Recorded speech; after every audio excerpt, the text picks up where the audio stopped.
Agora, a parte 2 do nosso vídeo sobre leitura de rótulos, né? É algo muito importante que nós temos que cuidar quando formos comprar um alimento, é ver se esse alimento ele não tem conservantes, né, aromatizantes, muitos adoçantes. Esses ativos, eles são considerados ativos que atrapalham toda a nossa parte metabólica, função hormonal. A gente chama de disruptores hormonais, tá? Até, olha aqui embaixo, eu vou colocar para vocês uma fotinha que eu acho super legal, que mostra como que age os disruptores hormonais no nosso organismo, né? Então, os disruptores hormonais, dá uma olhadinha ali. São substâncias que eles têm a base molecular muito parecida com os nossos hormônios. Então, dá uma olhadinha ali, né? Como a base molecular é parecida com a molécula ali do hormônio, isso acaba atrapalhando nossa parte metabólica, porque essas toxinas elas vão se ligar nos receptores hormonais. Quando, né, o neurotransmissor, o hormônio, vir para fazer essa ligação e gerar o efeito, né, a reação, o sintoma desse hormônio, não vai poder, porque já vai ter uma toxina ali que ela se ligou nesse receptor hormonal. Então, acaba que os nossos hormônios eles não vão ter a efetividade, o trabalho que eles teriam, porque vão ter toxinas atrapalhando a funcionalidade do nosso corpo. Então, os disruptores hormonais, hoje a gente considera algo muito importante para cuidar na alimentação, porque se você ingere essas toxinas, você vai estar atrapalhando com que o teu corpo trabalhe, que gere reações de força por uma ativação da testosterona, que gere essa parte de bem-estar, energia pela serotonina e dopamina.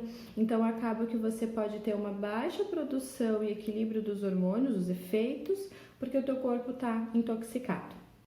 Eu vou falar para vocês então de alguns alimentos que eles contêm essas toxinas, os disruptores hormonais, né? Por exemplo, um alimento que até é muito consumido, né, pela população. A manteiga, né? A manteiga na sua fabricação, desde a parte da produção do leite lá na vaquinha, acaba tendo uma contaminação muito grande por antibióticos e hormônios, né, daquele próprio animal. Então, acaba que você vai ter o prejuízo que você vai estar ingerindo essas toxinas.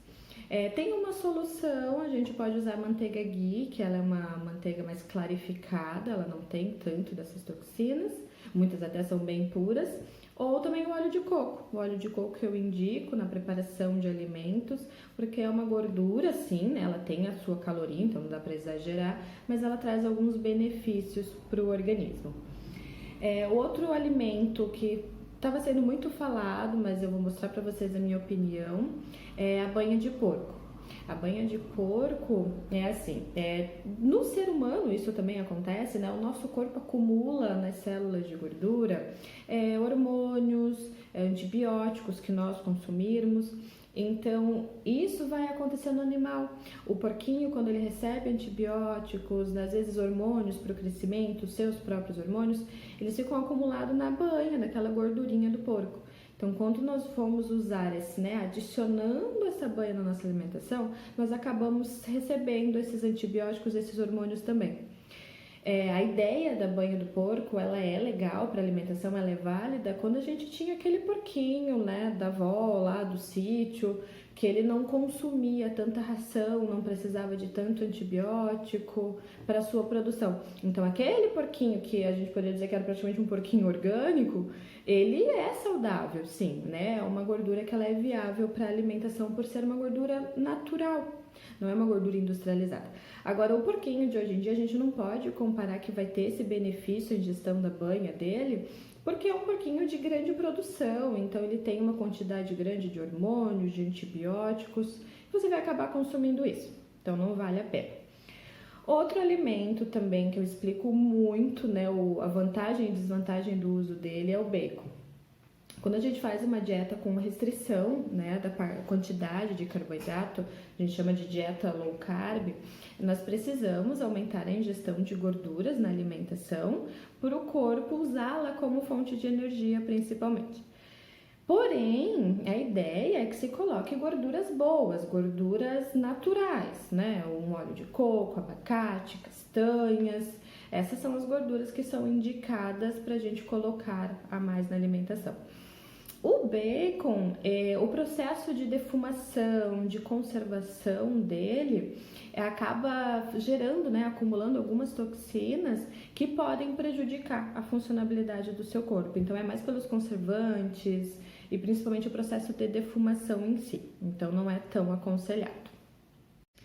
Outro disruptor hormonal que é bem interessante também da gente cuidar, todos são importantes, é claro, né, é o glutamato monossódico. O glutamato monossódico ele é um realçador de sabor que está presente em muitos temperos prontos, alimentos, né, tipo como salgadinhos, esses snacks, vários alimentos, até às vezes pratos prontos, né, pizzas congeladas, esses alimentos que eles usam para realçar o sabor, né, esse tempero, é o que vai atrapalhar no nosso organismo. O glutamato monossódico ele é considerado uma excitotoxina. Tá? Ele é uma substância que tem o poder de excitar as nossas células, principalmente células cerebrais, ao ponto de matá-las. Então, isso prejudica na parte de funcionamento, né? Uma memória, concentração e principalmente nessa parte de longevidade. Até tem muitas pessoas que relatam, após consumir esses alimentos com glutamato monossódico, que sentem enxaqueca, porque realmente você teve essa excitabilidade das células cerebrais. Então, leiam os rótulos, como a gente falou, né, agora há pouco, para você ver lá nos ingredientes, né, aqui na tabelinha dos ingredientes, se não tem o realçador de sabor glutamato monossódico, tá? Anota aí.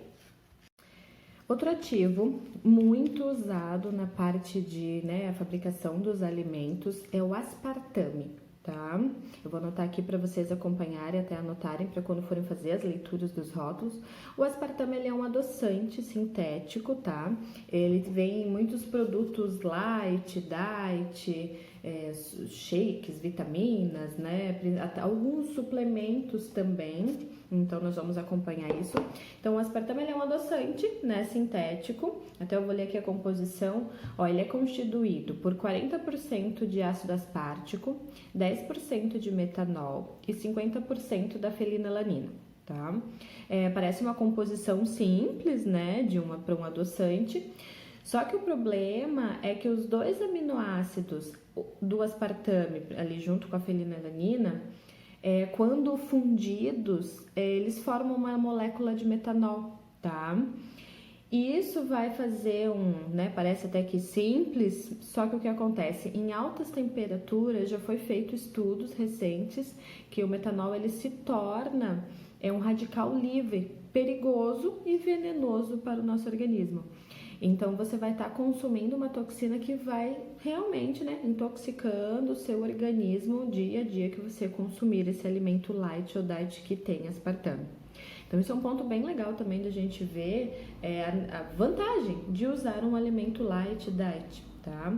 Então, sempre leiam os rótulos para ver se esse alimento que não tem açúcar, às vezes não tem uma adição de um adoçante que vai te fazer muito mais mal do que o açúcar. Então, a importância da leitura dos rótulos. O ideal na dieta é realmente nós consumirmos alimentos de verdade, né? Mais alimentos in naturas, como frutas, verduras, ovos, carne, peixes, frangos, as fibras. Tentar fazer mais os seus alimentos, a gente fala, né? Tentar descascar mais e desembalar menos. Você colocar alimentos mais naturais para o corpo, você garante que não vai ter adoçantes em excesso, sódio em excesso, toxinas, que vai atrapalhar os disruptores hormonais, né? Que vai atrapalhar o funcionamento do seu corpo.